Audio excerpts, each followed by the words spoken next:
자, 여러분들이 지원하는 중앙대학교 논술에 도움이 될 법한 몇 가지 요소들, 그리고 사실상 이제 아이들과 답안을 작성해보고 합격자들과 인터뷰를 해보면서 느끼는 최근 한 5년 정도의 중대 측에 있어서의 승부처가 어디냐, 변별 지점이 어디냐, 이제 그와 관련돼서 핵심만 간단하게 한 4가지 정도 여러분들이 고려하실 지점을 얘기해 드리도록 하겠습니다. 중대의 문제는 얼핏 보면 쉬울 수도 있고 처음 보는 친구들은 뭐 당연히 어렵겠지만 다른 대학교에 비해서는 그렇게 일단 난이도가 높은 편은 아니라고 보시면 돼요. 근데 역으로 얘기하면 내가 쉬우면 다른 친구들도 쉽게 다가올 수 있기 때문에 정확하게 요런 유형이 나왔을 때는 요런 데서 당락이 결정되는구나. 근데 그런 걸 알고 대응을 해야 선택과 집중이겠죠. 좀 영리하게 여러분들이 좀 더 좋은 결과를 낼 수 있다. 그렇게 생각하시면 됩니다. 일단 가장 중요한 첫 번째는 형식적인 거예요. 의외로. 그래서 특히 이제 상경 계열이든 인문 계열이든 여러분들이 공통 문제로 중대 논제 1번을 만나시게 되는데 논제 1번에 항상 하나의 완성된 글로 쓰라. 이 조건이 지금 10년째 나오고 있거든요. 근데 요거를 어떻게 써야 되는지 모르니까 대학 측의 홈페이지에 가서 그들의 이제 교수님들의 설명과 이제 애들의 요령들을 이렇게 보기 마련인데 그게 또 달라요. 또 이렇게 천차만별. 그래서 물론 이제 수업 때 자세하게 정리를 해드리겠지만 간단하게 말씀드리면 중대 측 논제 1번에서 얘기하는 하나의 완성된 글로 작성해라.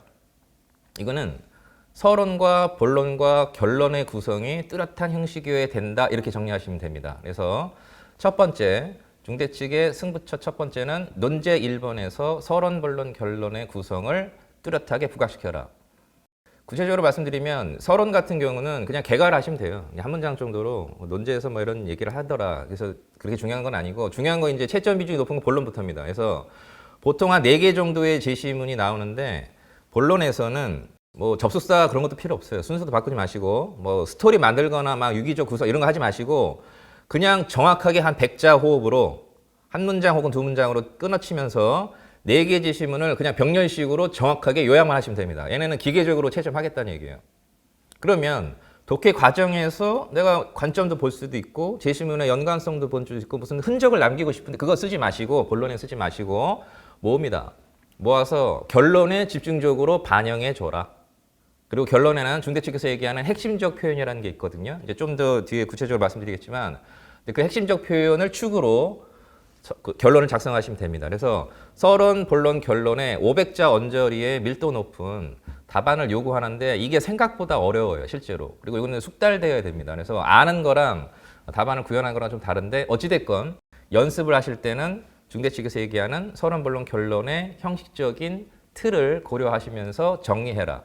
그리고 두 번째는 이제 내용적인 거죠. 당연히 논술이 형식이 중요해, 내용이 중요해 하면 당연히 내용이 중요합니다. 그래서 방금 제가 지나가면서 본론에서는 각각의 개별 제시문의 핵심을 정확하게 요약을 하라고 말씀드렸잖아요. 근데 이게 가장 어찌 보면 어려운 능력이죠. 논술에서 요약하는 게 사실은 이제 독립된 영역이라 보시면 돼요. 가장 난이도가 높은 기본기인데 중앙대학교 측에서는 각각의 제시문의 가장 중요한 키워드를 상정하고 출제합니다. 그래서 우리가 얘기할 때는 이제 대장 키워드 이제 선생님이랑 이제 문제 풀고 그럴 때 그렇게 얘기할 건데 각각의 제시문별로 그게 비문학이 나오든 희곡이 나오든 뭐 설명문이 나오든 키워드를 많이 주는 컨셉이든 적게 주는 컨셉이든 짧은 호흡이든 긴 호흡이든 한 단락으로 나오든 5단락으로 나오든 상관이 없이 각각의 제시문에서 무조건 3개 정도 키워드를 뽑아냅니다. 그리고 이 중에서 제시문의 연관성을 고려하면서 가장 중요한 키워드가 뭔지 비중을 고려해서 선택해라.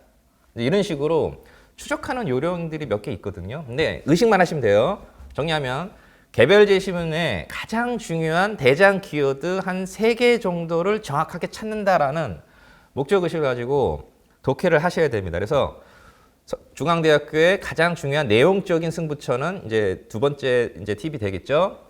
핵심 키워드를 반드시 체크해라. 이렇게 정리하시면 될 것 같아요. 자, 그리고 이제 세 번째, 중대 측이 요구하는 이제 문제 스타일은 조금 다양하게 나올 수 있어요. 논제 2번이라든가 이어지는 3번. 근데 어찌됐건 이제 애들 답안을 작성해 해보거나 답안 비교를 해보겠죠. 상대평가를. 그러면 편차가 커지는 지점이 어디냐면 생각보다 논제는 쉬워요. 근데 정확하게 대답을 하는 친구들이 그렇게 많지가 않습니다. 최상위권의 학생들의 답안과 좀 이제 막 시작한 친구들의 답안의 편차를 좀 줄인다라는 맥락에서 내가 좀 할만하겠다 그렇게 생각을 하신다면 도전하시는 입장이라면 자, 중대 측 승부처 세 번째. 논제 분석을 철저히 해서 논제 충실도가 높은 답안을 작성해랍니다. 그래서 쉽게 말하면 질문에 대한 대답을 정확하게 하라는 얘기예요. 엉뚱한 얘기 하지 말고. 그래서 복잡하게 생각하지 마시고 중대는 친절합니다. 주제도 줘요, 논제. 이런 거 쓴다, 니들이.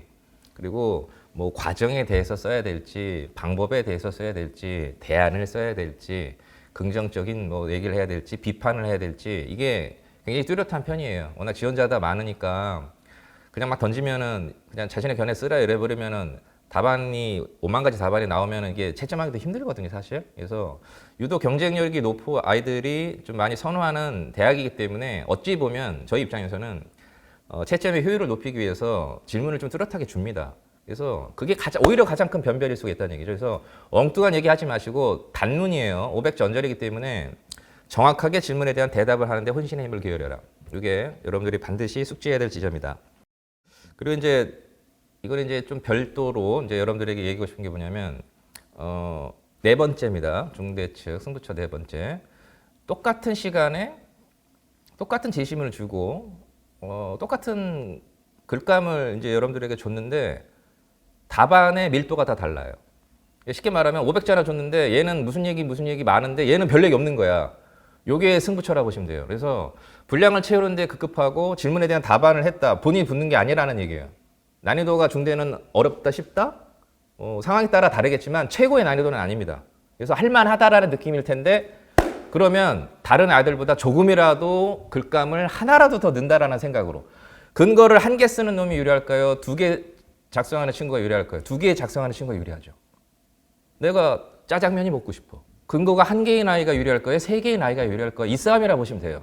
그래서 쉽다고 느슨하게 뭐 이렇게 정리를 좀 늘려서 쓴다던가 그렇게 하지 마시고 되도록이면 내가 한 10문장을 11문장, 12문장을 어떤 문장을 써야 될지를 고민을 하시면서 꼼꼼하게 한 단락을 작성한다. 그래서 답안의 밀도를 높인다. 이렇게 생각하시면 상대평가거든요. 좀 유리하다. 이렇게 생각하시면 됩니다. 그래서 정리하면 내용적인 측면과 형식적인 측면 고려해야 될 사항들이 몇 가지 있죠. 그래서 그걸 고민하시면서 중앙대학교는 좀 그 백서라든가 대학교에서 출제를 이렇게 했다. 이제 학생들이 보기 편하게 좀 친절하게 정보를 많이 주는 편이거든요. 그래서 선생님이 얘기한 거 좀 돌려서 확인하시면서 그 중대 측 답안의 포인트라든가 변별적인 뭔지를 확인하시면 조금 더 효율적으로 준비할 수 있을 것 같습니다.